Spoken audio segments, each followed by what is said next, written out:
Good evening, everybody, and welcome to the webinar series here from the School of Physics, Engineering and Technology at the University of York. My name is Dr. Chris Murphy. You may have seen me in some of the other webinar series. I'm the Deputy Head of School here at Physics and Engineering at York, and I'm also look after the admissions, so you might have seen me in my role through there. I'm a laser plasma physicist, but tonight we're going to be doing something very different from that. So hopefully you'll all enjoy the speaker that we have this evening. But now for tonight's event. Very proud and glad to introduce this evening's speaker, the Dr. Steven Quinn. After studying physics, radiation, oncology, and biology at degree level or above, Steve became a researcher at the University of Glasgow and also at MIT in the US before moving to the University of York to accept a fellowship from Alzheimer's Research UK. Tonight, Steve's going to be talking about his research that's opened the door to a new simple blood test for Alzheimer's. So, without going on and spoiling any more of the exciting things that he's going to talk about, I'll introduce Dr. Steve Quinn, who's going to be talking all about his research into Alzheimer's and how, I guess, the world of physics and biology can come together to solve some of these challenges that we face in the world today. So, take it away, Steve. Thanks so much, Chris, for the very kind introduction. So yes, my name is Steve Quinn. I lead the single molecule diagnostics lab here at the University of York. And today I wanted to showcase how we use light-based technologies, or as we call it in the community, biophotonics, to detect and understand the building blocks of Alzheimer's disease. Now, I think biophotonics is genuinely at the forefront of modern research, allowing the very building blocks, of course, of human life to be detected with completely new levels of detail. But I think more importantly, and maybe even most importantly, biophotonics is allowing us to detect the building blocks of human disease. And so again, in today's talk, I want to showcase how we use light-based technologies or biophotonics to detect the earliest stages of Alzheimer's disease. Just a little bit of a background on the research lab that I run. As Chris mentioned, I held an Alzheimer's Research UK Fellowship. We are now supported by both Alzheimer's Research UK and the Alzheimer's Society. And really, before I go any further, I think it's important just to say a huge thanks to those charities and to everyone who fundraises for the charities. Without the support of fundraisers, without the support of everyone involved in the charities, the work that I'm about to present to you simply would not be possible. So we have an interest in neurodegenerative diseases, of which Alzheimer's disease is a major disease underneath that umbrella. And there's two major areas that we focus on in my team.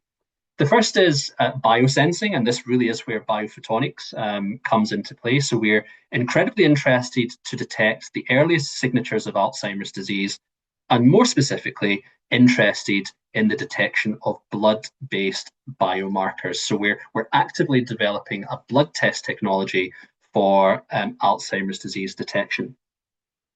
On the other side, we also design, construct, and build microscopy equipment, and we have a healthy interest in developing single molecule biophysics microscopes.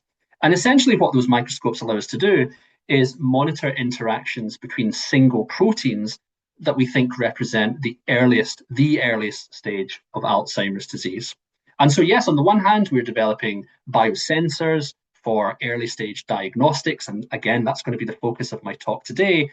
But on the other hand, we're also interested in understanding why single proteins interact in the way that they do in order to trigger the symptoms of neurodegenerative disease. I should say thanks also to the UKRI, or the Engineering and Physical Sciences Research Council, as well as the Biotechnology and Biological Sciences Research Council, who also fund our work. And thanks, of course, to the York Biomedical Research Institute and the School of Physics, Engineering and Technology for hosting our work. So a little bit of a background on Alzheimer's disease. First of all, where does the disease come from?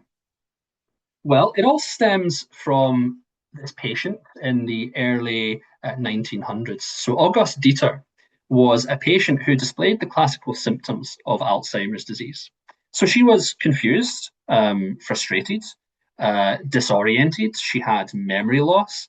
She suffered from cognitive impairment. And at the time, folks put this down to essentially a disease of the brain. It wasn't clear why Augustita was displaying the symptoms that she had. So along came Dr. Alois Alzheimer, and he was the clinician responsible for looking after Augustita. And when she passed away, he decided to look at her brain and specifically look at brain tissue. And what he found was really quite surprising. First of all, compared to a healthy brain, it was notable that August Dieter's brain was relatively small. In other words, August's brain had lost brain matter. It was significantly smaller, it had shrunk. Brain matter had essentially died in August Dieter's brain. The cells were dying off. And more specifically, when he picked slices of brain tissue, and here are some examples of brain tissue that he extracted, when he put them underneath a microscope, he found something rather interesting. And that was that in nearly all cases of the brain tissue, he observed structures that were not present in a healthy brain, but which he called tangles, neurofibrillary tangles. And he essentially hypothesized that perhaps these neurofibrillary tangles, which we now think are large protein aggregates or large protein clusters, he hypothesized that these could be the trigger of cell death and subsequently the clinical symptoms that August Dieter then presented with. So this observation of tangles was completely groundbreaking and led to ultimately a path of research that's still ongoing today. He, like all good scientists, he took his observations and he wrote them down. He presented his work in a paper titled "About a Peculiar Disease of the Cerebral Cortex." And in this paper, he identified that there were two types of tangles. First of all, senile plaques, which we now know, fast forwarding about 100 years, are involved in the extracellular space. So these exist out with the cells, and they're typically composed of a protein known as beta amyloid. The neurofibrillary tangles, or as Alzheimer specified, neurofibrillin bundle, sorry to butcher the German there, are intracellular and primarily composed of the tau protein. So he identified that there was two types of tangled structure. He reported this in his journal, and he identified that there were clinical symptoms associated with Alzheimer's disease, like memory loss, confusion, frustration, disorientation, cognitive impairment, personality changes, all of the symptoms that August Dieter identified. Now, fast forward to today, we now, of course, have MRI scans, we have PET scans, and we're able to look at brain activity. And essentially, in an Alzheimer's disease brain, the cells die. We think in part because of these protein aggregates or these protein clusters. And that leads to irreversible loss of brain activity and hence the symptoms which August Dieter displayed. Now, thinking about these protein structures, these protein complexes, one of the big questions in the field is, well, how do they form? Under what conditions do they form? And of course, how do we stop them from forming? Well, one working hypothesis is that these proteins, which I should mention are inherently involved in the immune system. So the beta amyloid protein, which makes up these large senile plaques, which Alzheimer identified, we think have antimicrobial properties. In other words, they help to fight off against bacteria. And they can fold, and they can twist, and they can bend into a variety of shapes and structures. And since biological structure relates to biological function, we think it's the misfolding or the formation of abnormal shapes of the protein that cause this clustering together process. In other words, as misfolded beta amyloid proteins interact with other misfolded beta amyloid proteins, they form, first of all, structures that we call oligomers. amyloid-derived fusible ligands, spherical oligomers, and protofibrils. So these are really early stage protein clusters. And they're quite transient in nature. They dynamically and structurally evolve, but they ultimately lead to the formation of long, stringy-like fibrils. And it's these fibrils, as they fold and twist and bend and really manifest themselves around each other, that lead to those large senile plaques present in the brain. Now, a significant amount of research has gone into understanding how these structures form and, importantly, how toxic these structures are. And what we now know is that the early stage protein aggregates are orders of magnitude more harmful to the brain and to the cells than those large senile plaques. So, in other words, the damage is done at a very early stage in the protein clustering process. And now, one of the large questions in the field is, well, which of those early stage oligomers are the most toxic, and how do we stop them from forming? If you are interested in the protein clustering pathway, then you can check out a paper published not so long ago from our lab in the journal called Methods. Give you a little bit of an overview of Alzheimer's disease and dementia more generally in the UK. Here is a heat map showing the number of diagnosed patients with dementia across the UK. And Alzheimer's disease accounts for around 80% of dementia cases. So you can first of all see that Alzheimer's disease is prevalent across UK constituencies. And on average, there's around 1.4 to 1.9 thousand people per constituency with a confirmed diagnosis. Across the UK, the current estimates are that we have around 982,000 people living with dementia in the UK alone. And again, Alzheimer's disease corresponds to around 80% of that particular number. But it's likely to be a significant underestimate. And that's because diagnosis rates in England are typically only around 60%. So a third of people go without a diagnosis. So that 982,000 number is likely to be much, much larger and certainly higher than £1 million. £1 million people in the UK alone. In terms of the economic costs, of course, Alzheimer's disease is a significant societal issue. It's also a significant economic issue. And in the UK today, the UK economy spends around £42.5 billion on dementia and Alzheimer's disease. So these are costs associated with diagnosing patients, providing treatments for patients, but also providing care and support to patients as well as their families. As you might well imagine, those absolute numbers of Alzheimer's disease patients and dementia patients and the economic costs are likely to significantly increase. And the current estimate at the moment is that by 2040, the economic costs facing the UK will be upwards of £90 billion.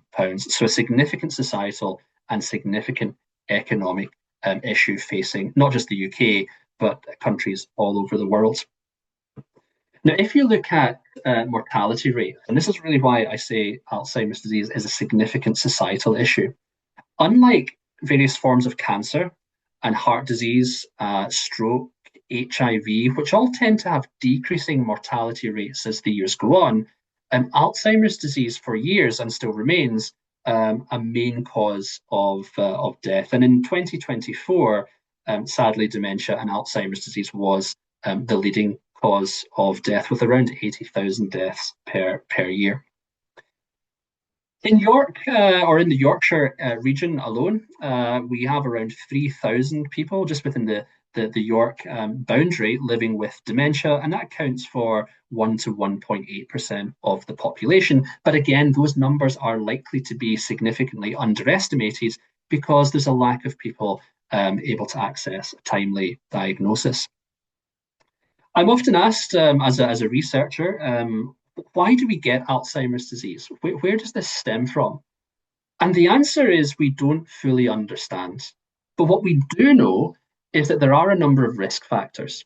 So, for example, high blood pressure, diabetes, hearing loss, physical inactivity, smoking, excessive alcohol consumption, among others, all contribute to a person's risk of developing Alzheimer's disease. And in August 2024, there were two more risk factors added to what's already an extensive list, and those were uncorrected vision loss as well as high cholesterol.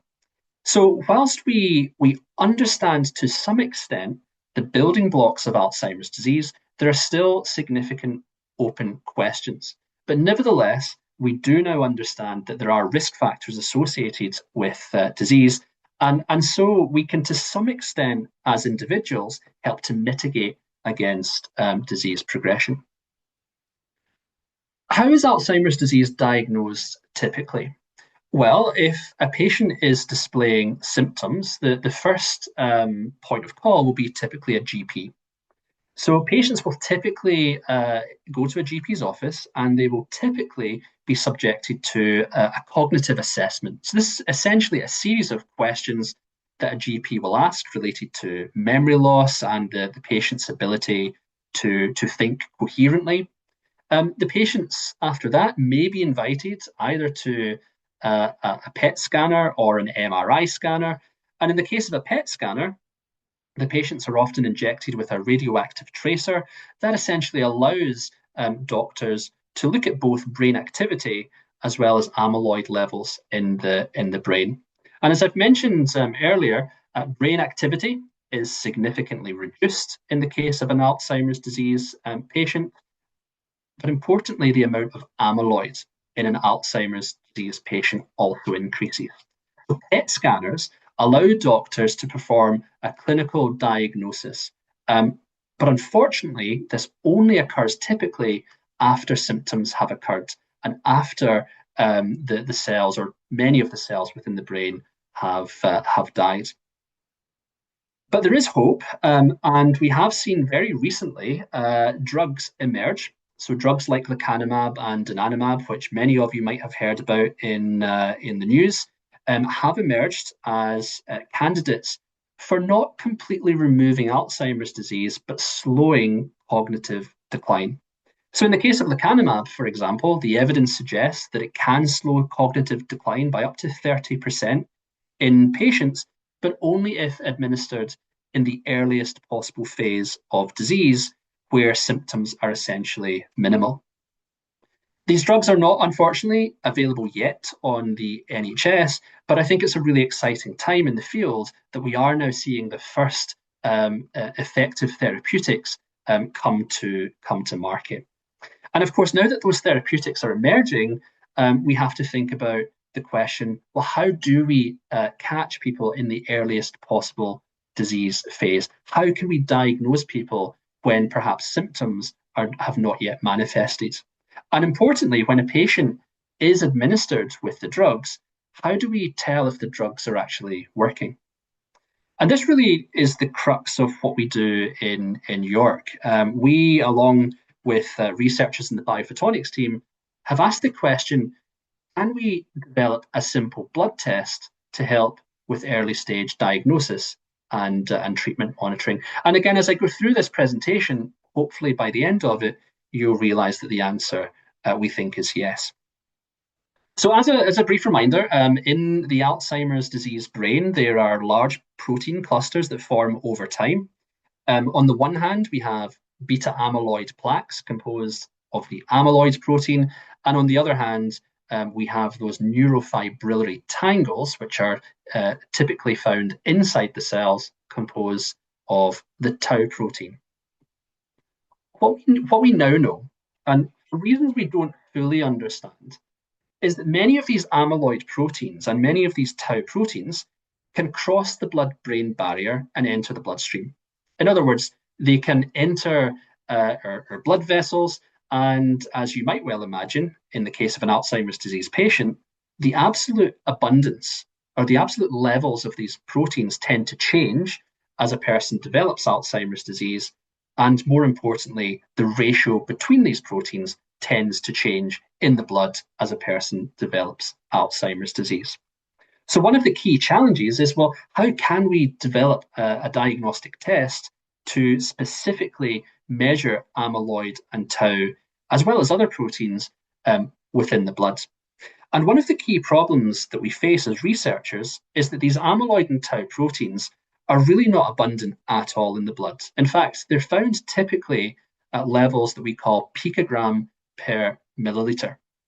In other words, if I take a milliliter of blood, the amount of amyloid and the amount of tau in that blood is 1,000 times smaller than a millionth of a gram inside that milliliter. So that's the kind of levels that we have to try and detect in order to evaluate whether or not a patient is likely to be a candidate for Alzheimer's disease. So on the one hand, detecting these objects, because they're relatively small proteins, is a challenge. The second major challenge is they're found in the blood at extremely low levels. So we bashed our heads together around 7 or 8 years ago with the biophotonics team at York, and we asked the question, well, can we use a guided mode resonator, which had already demonstrated promise in detecting proteins, as a tool to help us detect the biomarkers, as we call them, the proteins in the blood of an Alzheimer's disease patient. So first of all, what is a guided mode resonator? Well, essentially, it's a structure that looks a little bit like this. We have a glass surface onto which we've mounted a series of nanoscale silicon pillars.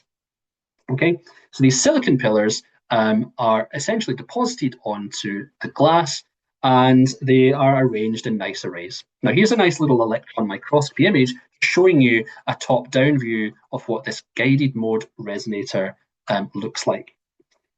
Okay, so why do we go to the trouble of creating nanoscale structures? So these nanopillars are around 500 nanometers tall and they're around 100 or so nanometers wide. Why do we go to the trouble of creating such a technology?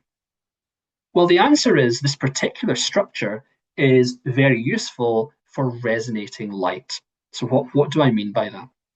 Well, let's imagine I take a guided mode resonator and we're looking at this on the side-on view now. We have our glass substrate and we have our nanopillars on top. And let's imagine I direct white light, which we know is formed from purple, blue, green, yellow, orange, and red light. Let's imagine we direct that white light onto this biosensor.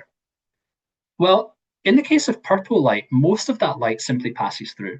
And so our transmission is very high. In other words, the intensity of light coming out of the biosensor is essentially equivalent to the intensity of light coming in. Okay, so our transmission is relatively high. If I move to blue light, again, that transmission remains pretty high. Most of the light simply passes through.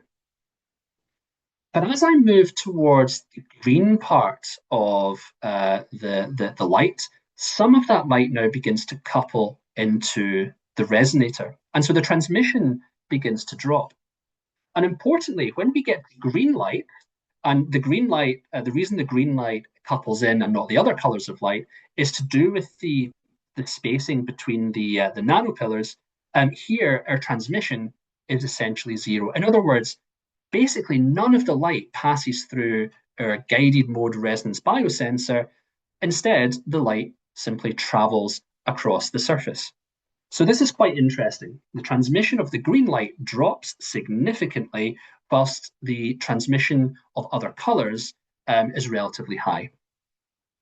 Now, if I move towards the other part of the electromagnetic spectrum, and yellow and orange and red light, or in other words, yellow, orange, and red wavelengths, then again, the yellow light, most of it passes through. The orange light, again, pretty much all of it passes through, and the red light, again, our transmission is incredibly high. So when we had green light resonating within that structure, that was dictated by essentially the distance between those nanopillars, which I'm going to call G. Okay, so the wavelength or the color of the light trapped within that resonator is directly related to the dimensions of the structure. It's also related, quite interestingly, to a parameter known as the effective refractive index at the surface. So yes, as the groove or the nanopillar spacing G increases, that will change the the wavelength of light or the color of light that resonates in the structure, but another parameter, n, that's my effective refractive index, can also change effectively the color of light that resonates. So let me explain why that's important. Let's imagine I take our nanopillars shown in the top, and let's imagine on the surface I have some capture molecules. So these are essentially what we call antibodies. These are molecules which specifically latch onto the protein that we want to detect using the biosensor. Okay, and again, as before, with a groove spacing, as I showed previously, green light simply couples into the device, and the transmission is relatively low at the green part of the spectrum. When I then flush in protein, for example, amyloid or tau proteins, that then latch onto those capture molecules, the effective refractive index at the surface changes subtly. Now, the effective refractive index is essentially a measure of how quickly light moves along the surface of the device. And here, the addition of protein or stuff to the surface is going to change that effective refractive index just very slightly. But that's enough to change the color of light that resonates inside this device. So when we add target molecules or the amyloid or tau proteins onto the surface, the color of light that resonates inside this device subtly changes. We get a wavelength shift. We get a color shift in the light that resonates or moves around the surface of our biosensor. So that's great. We can, in principle, detect proteins at the surface using a shift in color. And what you can see on the left-hand side is an example of an array of these sensors that was mass manufactured in the cleanroom facility at the University of York recently. So we take our biosensor, and yes, we can measure a color change, but in order to do that, we really need to have relatively expensive and bulky spectrometer equipment. So that's not so particularly useful for point of care applications where a diagnosis needs to, for example, be made in a GP's clinic. We want to have a technology that's easy to use, that doesn't require bulky, expensive equipment. And so we performed a trick. And the trick is we fabricated a biosensor where the distance between those nanopillars progressively changed across the surface of the biosensor. Okay, so we take our biosensor, we make the pillars as before, but now we change the distance between them, and we progressively decrease the distance from left to right. That's known as chirping. We then do the same thing on the other side of the biosensor. So now we increase the distance between those nanopillars. And now we have what's known as a chirped bow tie nanopillar guided mode resonance biosensor. Okay. Now, why do we bother doing this? Well, if I direct white light onto my guided mode resonance biosensor, then I will observe a band of light resonating at one end of the device and at the opposite end of the device, based, of course, on the spacing between the nanopillars. So let's imagine I have green light resonating at one end of my device on the left-hand side, and I have another region where green light is resonating on the other side. The beauty of the chipped bow tie geometry, as we call it, is that this particular structure converts a color change. So as proteins stick to the surface, we get that color change into a spatial shift that's easily detected by a smartphone camera. So now we don't need bulky spectrometer equipment and expensive detectors. We can simply use a smartphone camera, which of course can be mass manufactured for relatively low cost. Again, we take our chirped bow tie geometry. Okay, we direct light onto the sensor surface. We get a band of light resonating on the left-hand side. We get a band of light resonating on the right-hand side. I then add my biomarkers, or we add the blood from a patient. Some of those biomarkers stick to the surface through those capture molecules, which we'll talk about shortly. That then leads a change in the position of those bands of light. Now, that's the important bit. We are measuring the distance between those bands of light on our sensor surface to quantify biomarker abundance at the sensor surface. So again, if I take my resonator, I flush on the biomarkers, the distance between the bands changes, and essentially we plot that shift in bar position as a function of time to quantify the amount of material that's stuck onto the surface. The more material we have on the surface, the more those bands will move closer and closer together. So this is now really promising because, as I've mentioned, we can now mass manufacture these chips and mass manufacture the detectors, which means we can move towards a simple, cost-effective point of care technology. So how do we catch the biomarkers? Well, we use capture molecules called antibodies. So these antibodies have been specifically designed to catch the biomarker of interest. So in the case of amyloid, the antibodies will specifically catch amyloid and nothing else. They will specifically bind the biomarker of interest, and anything else in the blood will remain untouched. Now, I won't go into the details, but we spent a significant amount of time optimizing the chemistry on our surface to make sure that those capture molecules were as effective as they could be. But again, in all of our experiments, we're monitoring the distance between those two bands of light to quantify material on the surface. So here's just a nice example of how this works. Let's imagine I have a naked sensor surface. And first of all, we add those capture molecules or antibodies. Well, again, as the effective refractive index at the surface changes, because the antibodies are sticking to the sensor surface, the distance between those bands of light progressively changes. And you can see that in the data shown on the right-hand side, where we get around a 40 micrometer change in those bar positions over the course of 15 to 20 minutes. After the antibodies or the capture molecules are flushed onto the sensor surface, we then add our biomarker or protein of interest. And again, you can see that when the biomarker moves onto the sensor surface, in this particular example, we get around a 10 micrometer shift over the course of 5 to 10 minutes. Now, in this particular experiment, the biomarker that we used was a relatively large protein. It was relatively well behaved, and the concentration that we used was 10 micrograms per milliliter. So around a millionth of a gram per milliliter. And again, that was detectable. But remember at the start of my presentation, I mentioned that the amyloid and tau concentrations are 1,000 times smaller. So this signal, whilst useful, ain't going to cut it for detection at ultra low concentrations. The main challenge that we had to think about is we had to think about amplifying that signal.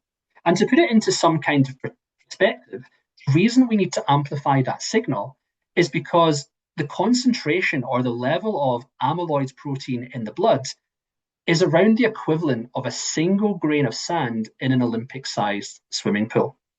Trust me, I did the math. It checks out.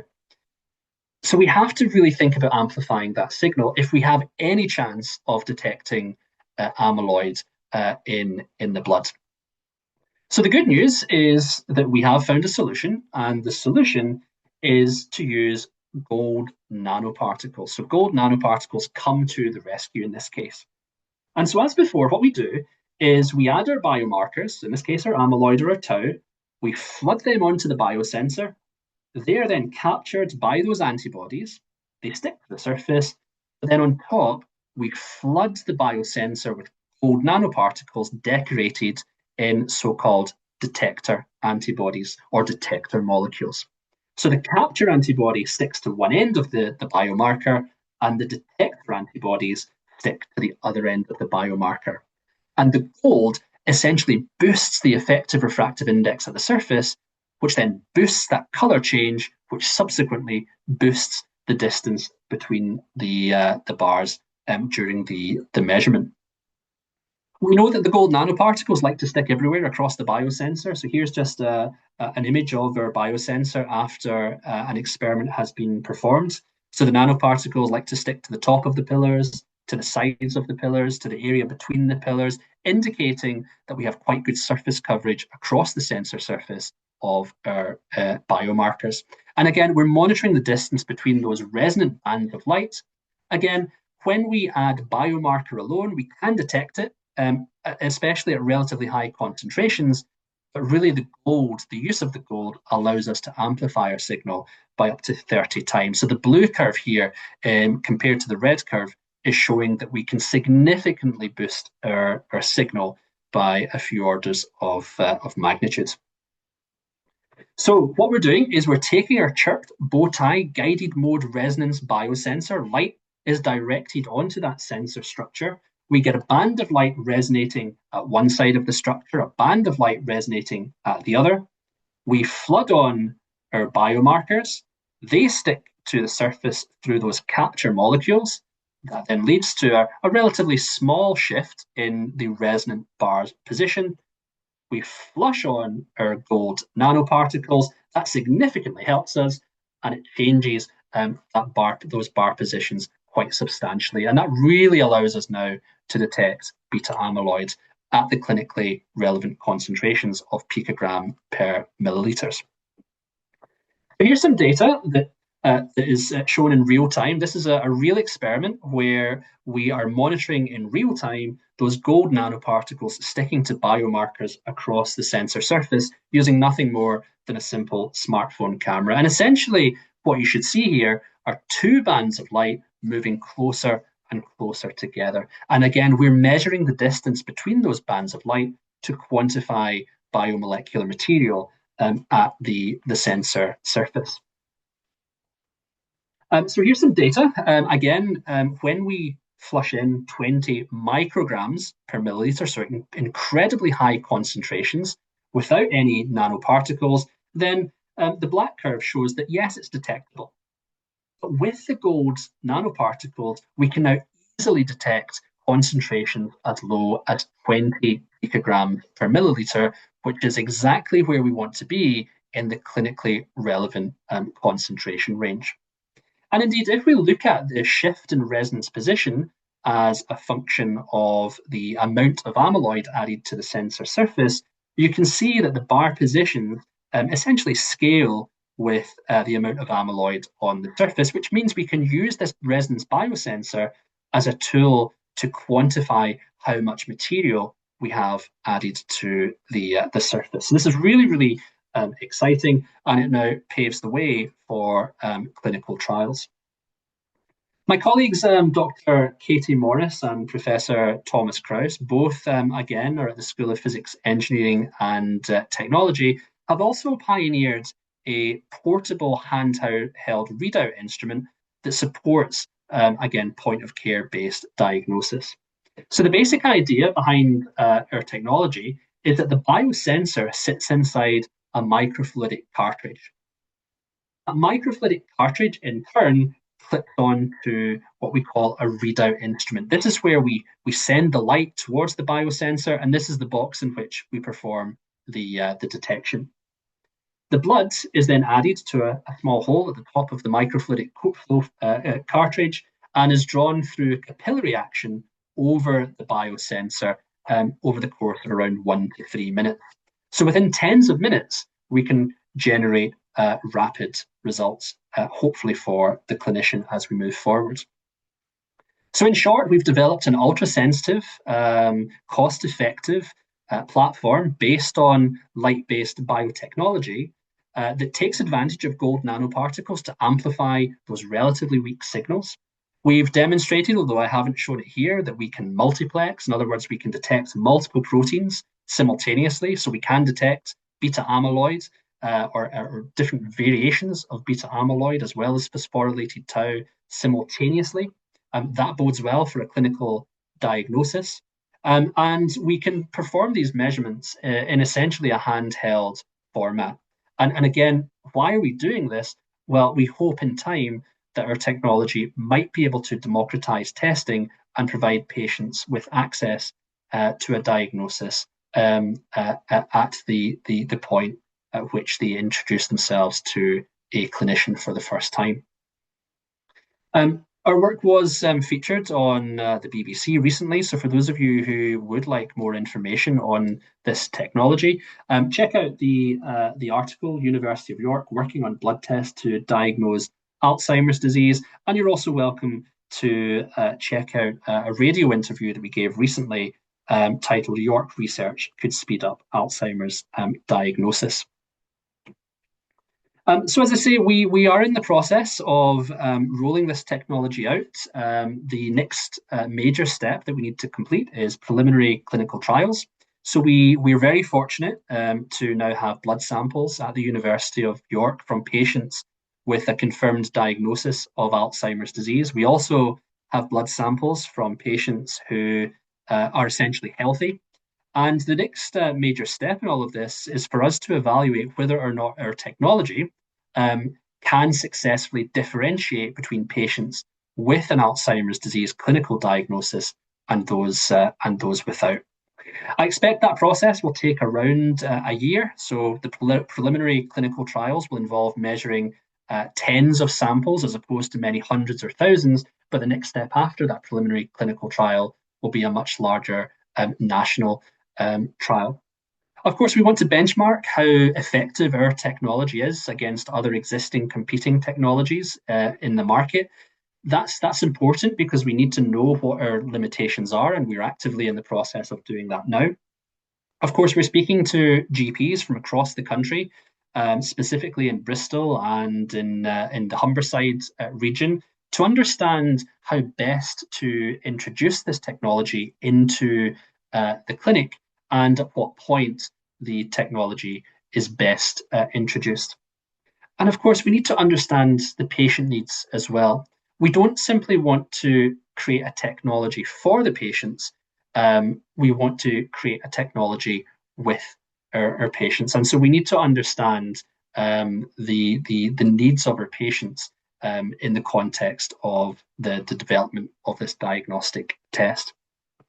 I'd like to take this opportunity as I draw my webinar to a close to thank everyone involved in the project, especially thanks to Professor Thomas Krause and Dr. Katie Morris, who have really pioneered this particular project with me.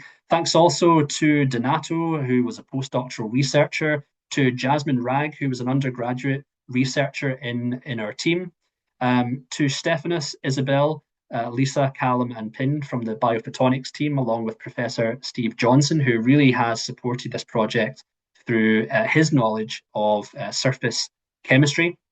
To Professor Emiliano Martins and Guilherme Arruda, based at the University of Sao Paulo in Brazil. Without their knowledge of biosensors and biophotonics, this work again would not be possible. And to Augusto and Christina at the University of York, who have really helped in the fabrication and the manufacturing of these technologies. Thanks to everyone in the Physics of Life research group at the University of York. Thanks again to Alzheimer's Research UK and to the Alzheimer's Society. Without their support, this project would not have been possible. Thanks again to the EPSRC, to the BBSRC, to the York Biomedical Research Institute, to the School of Physics, Engineering and Technology. And thanks to you for coming along to this webinar and listening to me speak. Thank you. That was great. Really interesting, Steve. Thanks a lot for that.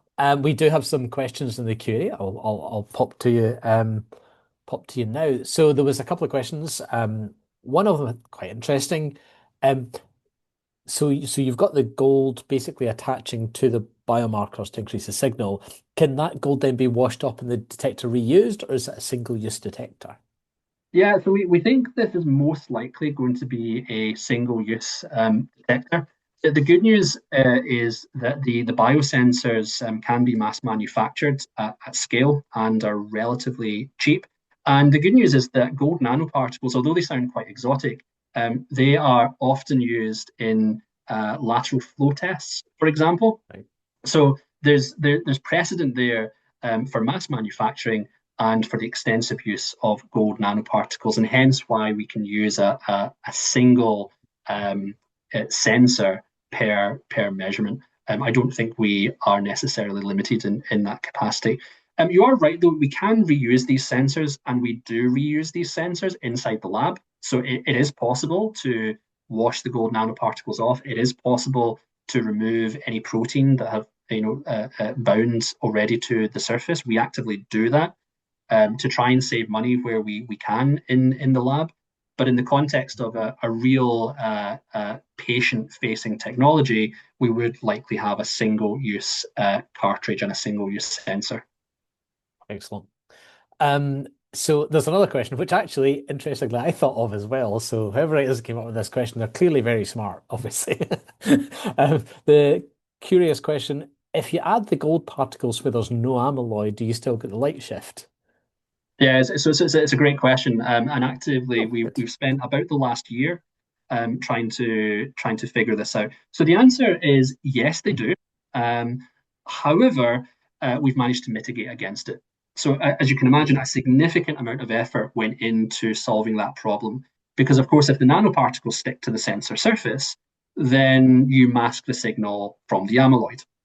Now, without boring you with all of the controlled experiments that we performed, I will simply say that the combination of flow rate, the combination of geometry, the combination of the solution, so we dilute the blood, and the solution pH, as well as the amount of salts inside the solution that we use, as well as how we functionalize or how we coat those nanoparticles, everything together helps us to mitigate against what we call that non-specific signal. So yes, it's an issue. The good news, though, is we now know how to stop it so that we can detect specifically the amyloid. Excellent. Excellent. Yeah, we've got another. I'll mention the comment as well as the question. The comment is amazing presentation, did an excellent job of explaining it all and making it accessible, and I would absolutely agree with that. Um, and then the question, what inspired the use of light with this particular protein? So were there options for which protein and why this one, I guess? Yeah, so from my own unhealthy physics interest perspective, we can use light to do really incredible things, right? We can use light to quite literally detect single molecules. And I won't explain how we use light to detect single molecules, but I just think it's fascinating. So from a fascination perspective, um, I guess using light to detect protein was a major research interest of mine. But there's actually major benefits. So unlike, for example, electrochemical sensors, we don't need fancy electronics. We don't need electrodes. We don't need expensive detectors. We can use a simple LED light source. So these are often found in your computer screens and your TV. They again can be mass manufactured. And so because of that, we can keep the technology at a relatively low cost. That means that in principle, because we have a portable technology, we have the capacity to scale the technology and potentially can reach many of those people who might not get access to a diagnosis. So using light can help us to democratize access to testing. And that really is one of the fundamental reasons why we use light-based technologies as opposed to other technologies. And there are others out there. There are a variety of lab-based immunoassays which are showing real promise in detecting beta amyloid and detecting tau biomarkers in blood. One of the disadvantages there is that they require blood to essentially be posted to a lab.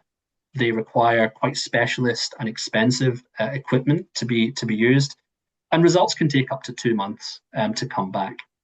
With our biosensor, we have a relatively cheap technology that, in principle, can give clinicians supporting information to support a diagnosis within tens of minutes.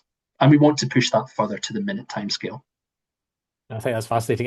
And one of the things that I think every now and again I just stop and think about the fact that things like mobile phone technology, if it wasn't for that, a lot of the detectors and sources and or LED or LCD monitors, all this technology that seems like it's about being able to play your computer game on a bigger screen, actually it feeds in because it makes technology that's required for things like healthcare, for energy research, for all these other things. It actually helps bring the cost of that down and benefits us as a scientific community if we can find a way to use it.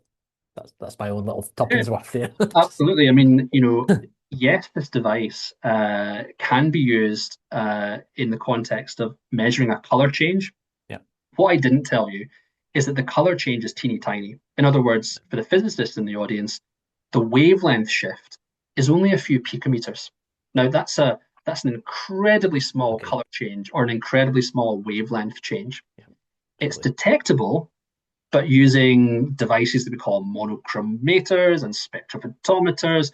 Um, they are bulky Yeah. and they are incredibly expensive, often tens of thousands of pounds at least, probably verging on closer to £100,000 these days. Yeah. A smartphone camera can be mass manufactured for literally pennies Yeah. and hence offers a scalable alternative.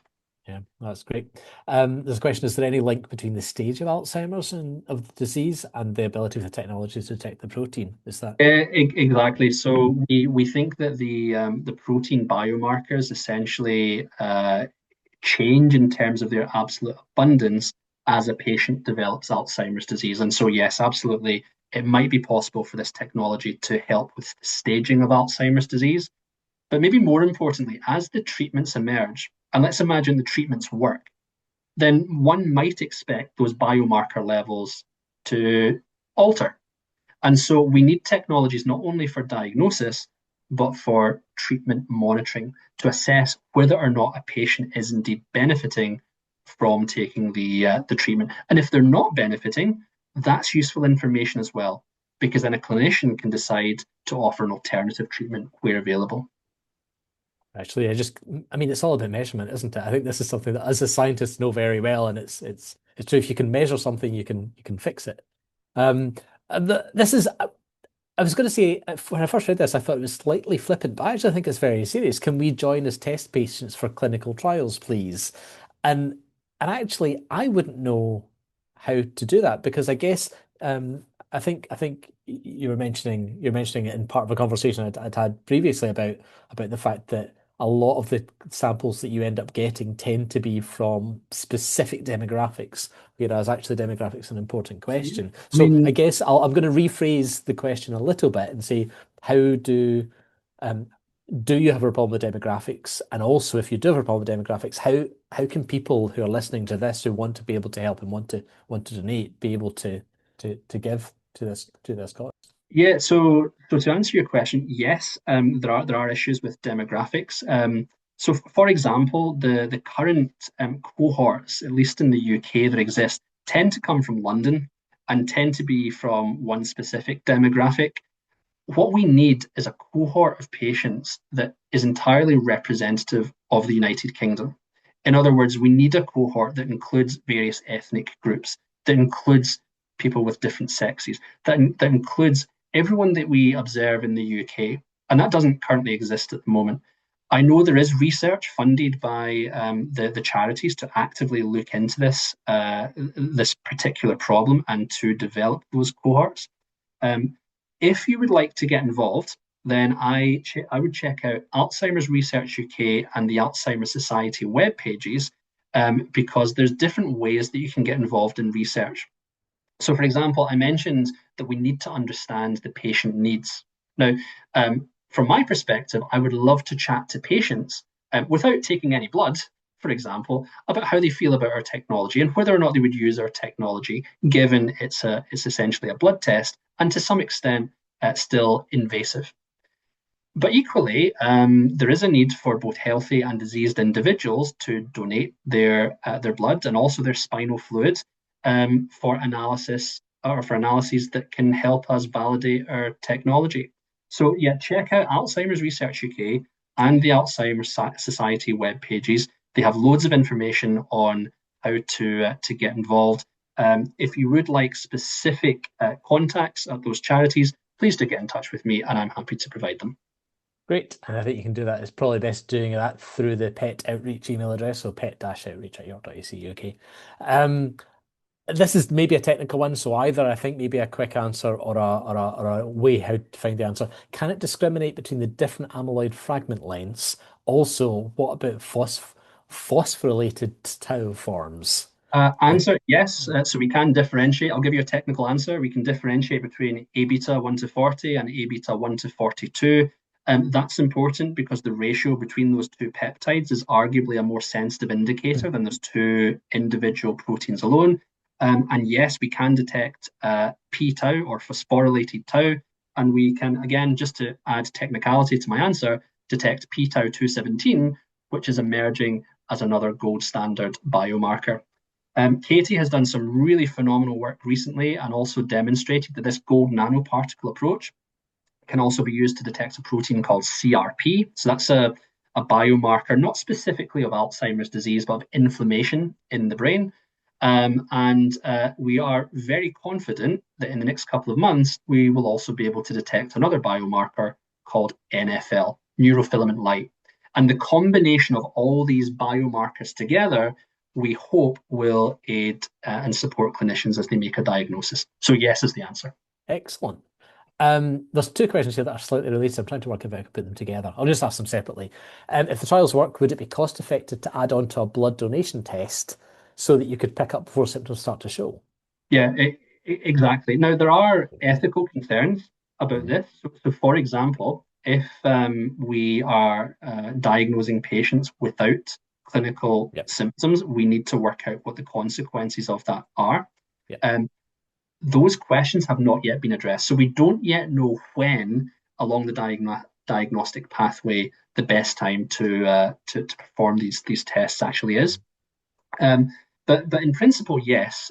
During routine screening at, for example, dementia clinics, this particular technology could be an additional technological system that clinicians can refer to. Yep. And then the last one that we've got here at the moment is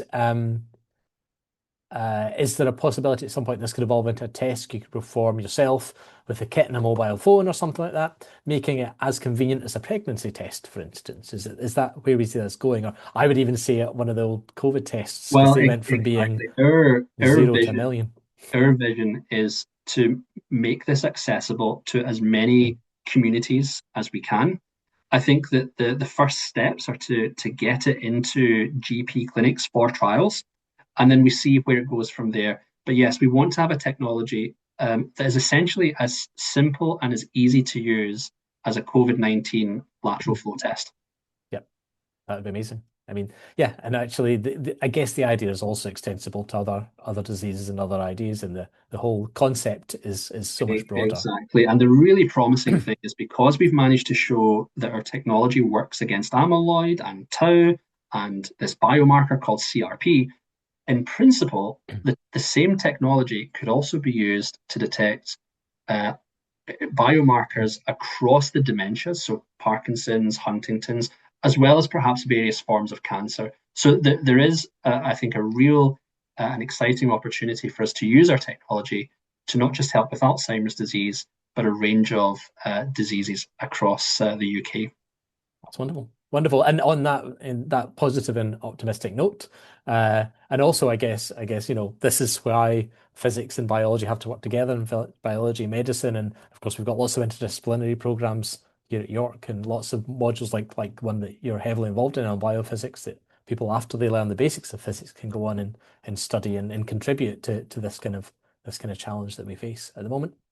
So, first, thank you, Steve. That's been absolutely fascinating. Lots of fascinating questions, lots of interested people. So, firstly, thanks to you. So, all that remains for me to do is to thank Steve once again. Thank everybody for being here and to wish you a very good night. Thanks very much.